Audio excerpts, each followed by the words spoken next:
Hi hello welcome back to Sravani Asuri's YouTube channel డిజినోమాట్.inకి స్వాగతం.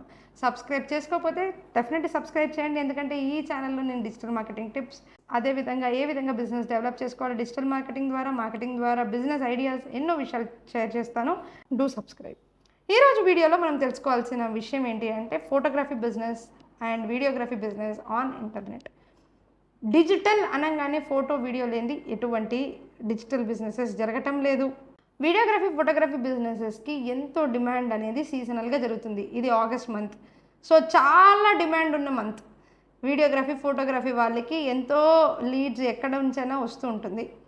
అయితే వీళ్ళకి అద్భుతమైన స్కిల్స్ ఉన్నప్పటికీ ఎంతోమంది వీళ్ళలో ఎక్స్ట్రీమ్లీ గుడ్ ఫోటోగ్రఫీ స్కిల్స్ ఉన్న, క్రియేటివ్ స్కిల్స్ ఉన్న వాళ్ళు ఉన్నా కూడా ఎంతోమంది ఫోటోగ్రఫీ వీడియోగ్రఫీ బిజినెసెస్ స్టార్ట్ చేయడం వల్ల వీళ్ళ యొక్క టాలెంట్ అనేది ఇంటర్నెట్లో బయటపడటం లేదు. దీనికి కారణంగా చెప్పాలి అని అంటే వీళ్ళు పాపం పోర్ట్ఫోలియో మెయింటైన్ చేసే దగ్గర మిస్ అవుతున్నారు. పబ్లిక్ పోర్ట్ఫోలియో అంటే క్లయింట్ దగ్గర తెలిసిన వాళ్ళ నుంచి వర్డ్ ఆఫ్ మౌత్లోనే వీళ్ళకి బిజినెసెస్ అనేవి వస్తున్నాయి. ఇంటర్నెట్ మార్కెటింగ్ ద్వారా వీళ్ళకి బిజినెసెస్ అనేవి తక్కువగా వస్తుంది. ఇంటర్నెట్ మార్కెటింగ్లో వీళ్ళు ఒక పోస్ట్ని కానీ బూస్ట్ చేయడం అండ్ అదేవిధంగా వీళ్ళు ఇన్స్టాగ్రామ్లో రెగ్యులర్ అప్డేట్స్ చేయడం చేస్తున్నప్పటికీ వీళ్ళకి జెన్యూన్ కస్టమర్స్ రావాలి అని అంటే అసలు ఏం చేయాలి ఇంటర్నెట్ మార్కెటింగ్లో అనేది ఈ వీడియోలో తెలుసుకుందాం. So if you are a photographer who have a creative skill, in this also we need your creativity. ఏంటి అంటే మీరు కాంటెంట్ జనరేట్ చేసేటప్పుడు మీరు కొన్ని ముఖ్యమైన థమ్స్ అంటే మీరు కొన్ని స్టాపర్స్ని ఫస్ట్ 3 సెకండ్స్ వాడాల్సి ఉంటుంది. ఎందుకంటే మీరు చేసే ఈ త్రీ సెకండ్స్ స్టాపర్ ఏదైతే ఉంటుందో వ్యూవర్ మీ యొక్క వీడియో కానీ రీల్ కానీ చూడడానికి అవకాశం ఎక్కువ ఉంటుంది. ఈ స్టాపర్స్ ఏ విధంగా వర్క్ అవుతాయనంటే మీరు ఎగ్జాంపుల్ ఒక గ్లాస్ని వాటర్ తోటి టప్పని పడేసేయండి, ఒక సెకండ్ ఆగుతారు కదా ఏం జరుగుతుంది ఆ వీడియోలో అనేసి. సో అయిన తర్వాత మీరు టక్కని మీరు ఒక కపుల్ ఫోటోగ్రఫీని బ్లాక్ అండ్ వైట్ దగ్గర నుండి చూపించుకుంటూ వచ్చి క్లోజ్ చేస్తే 30 సెకండ్స్లోనే people will get attracted to you. అట్లాంటి స్టాపర్స్ వాడడం ఇన్స్టాగ్రామ్లో స్టార్ట్ చేయండి. రెండో విషయం ఏమంటే మీరు ఏదైతే మేకింగ్ చేస్తూ ఉన్నారో ఆ మేకింగ్ని తీయండి. మేకింగ్ని తీసేయడం చాలామంది తీస్తారు, కానీ లాంగ్ షాట్లో ఏదో ఫోటో తీసినట్టు అది చేస్తున్నామని కాదు. ప్రాసెస్ చూపించండి అండ్ మీరు చెప్పండి దీని అవుట్పుట్ నేను నెక్స్ట్ రీల్లో పెడతాను. సీక్వెన్షియల్ వీడియోస్ చేయడం స్టార్ట్ చేయండి.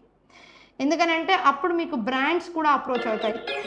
మీరు ఎప్పుడైతే బ్రాండ్స్ పెట్టడం స్టార్ట్ చేస్తారో ఆ బ్రాండ్స్ని బట్టి కూడా మీకు ఎక్కువ అవకాశాలు వస్తూ ఉంటుంది. సో బ్రాండ్ ట్యాగింగ్ చేయండి. మూడో విషయం మీకు ఖచ్చితంగా తెలుసుకోవాల్సిన ద బెస్ట్ థింగ్ ఏంటి అంటే ఎప్పుడైతే మీరు కార్పొరేట్ ఆర్ బ్రాండింగ్కి వెళ్ళాలనుకుంటున్నప్పుడు మీరు పారాషూట్ ఆయిలే ఉందనుకుందాం. సొంతంగానే మీరు ఒక కోకోనట్ తీసుకొని ఒక క్రియేటివ్ తీసుకోండి, ఆయిల్ తీసుకొని అది మీరు టేబుల్ మీద పెట్టుకొని షూట్ చేయడం స్టార్ట్ చేయండి బ్రాండింగ్ చేస్తున్నట్టు. Not to fake people outside, but బ్రాండ్ని నేను ఈ విధంగా కూడా చూపించగలుగుతాను అనే కాన్ఫిడెన్స్ మీలో చూపించడం కోసం అటువంటి షార్ట్స్ అండ్ రీల్స్ని చేయడం స్టార్ట్ చేయండి. ఇది బ్రాండెడ్ కాంటెంట్ క్రియేట్ చేసేవారికి. అదే వెడ్డింగ్ మాత్రమే మన గో టు థింగ్ అయితే మీరు తప్పకుండా క్రియేట్ చేయాల్సింది ఏంటి అంటే మ్యాజికల్ మూమెంట్ వీడియోస్. వీటిని క్రియేట్ చేసిన తర్వాత చాలా త్వరగా రీచ్ రావాలి, ఆర్గానిక్గా రావడానికి టైం పడుతుంది అని అంటే డెఫినెట్లీ ఫేస్బుక్ యాడ్స్ ఏ విధంగా చేయాలి రీచ్కి అని నేర్చుకోండి. అది నేర్చుకున్నప్పుడు జనాలని ఫాలో అవ్వడానికి ఎక్కువగా వాడండి దాన్ని. మీరు మీ ప్రోడక్ట్ని మీ ఎంక్వైరీ ఫామ్ని ఫిల్ చేయడం కన్నా కూడా మీ ఫేస్బుక్ని మీ ఇన్స్టాగ్రామ్ని ఫాలో అయ్యేదానికి చేయండి. ఎందుకనంటే ఆటోమేటిక్గా వాళ్ళు మీరు రోజు పెట్టే డిఫరెంట్ రీల్స్ని చూస్తూ మీతో అటాచ్ ఉండి వాళ్ళకున్న అకేషన్లో మిమ్మల్ని గుర్తు చేసుకునేంత అద్భుతమైన కన్సిస్టెన్సీ మీరు కనుక మెయింటైన్ చేస్తే పేజెస్లో డెఫినెట్లీ మీకు లీడ్స్ అనేవాళ్ళు వస్తారు. అండ్ ఇటువంటి యాడ్స్ చేయాలి, ఇలాంటి మంచి పోర్ట్ఫోలియో క్రియేట్ చేసుకోవాలి అంటే మీకున్న ఏకైక ఆయుధం సోషల్ మీడియా మార్కెటింగ్. దాన్ని కంప్లీట్లీ ఏ విధంగా చేయాలి, యూట్యూబ్లో అయితే ఎస్ఈఓ ఏ విధంగా చేయాలి, ఇన్స్టాగ్రామ్ ఎలా మెయింటైన్ చేయాలి, అదేవిధంగా ఫేస్బుక్ ఏ విధంగా మెయింటైన్ చేయాలి, ఎందుకంటే ఈ మెటా యాడ్స్ క్రియేట్ ఏ విధంగా చేయాలి, ఇవన్నీ కూడా తెలుసుకోవాలంటే నేను కోర్స్ అనేది డిజైన్ చేశాను. ఆ కోర్స్లో మీరు ఖచ్చితంగా ఈ అన్ని వీడియోస్ చూడొచ్చు అండ్ ఆల్సో నాలెడ్జ్ సంపాదించుకోవచ్చు. అదేవిధంగా మీరు కంప్లీట్లీ ఈ పర్టికులర్ థింగ్ని బిల్డ్ చేసుకోవచ్చు. ఈ కన్సిస్టెన్సీ బిల్డింగ్ ఆఫ్ బిజినెస్ అనేది మీరు చేసినట్లయితే డెఫినెట్లీ మీకు 1 ఇయర్ 10 ఇయర్ మీరు డైరెక్ట్గా చూడండి, మీలోనే మీకు ఎంత గ్రోత్ కనిపిస్తుందో. ఇంతే కాకుండా ఎన్నో టిప్స్ నేను ఫోటోగ్రఫీ మరియు వీడియోగ్రఫీ బిజినెస్ వారి కోసం ఉంచాను. నెక్స్ట్ వీడియోస్లో వాటి గురించి షేర్ చేస్తాను. ఇలాంటి మంచి మంచి వీడియోస్ కోసం diginomed.in ఈ వెబ్సైట్ ఈ పర్టికులర్ ఛానల్ని కూడా ఫాలో అవ్వండి. Thank you.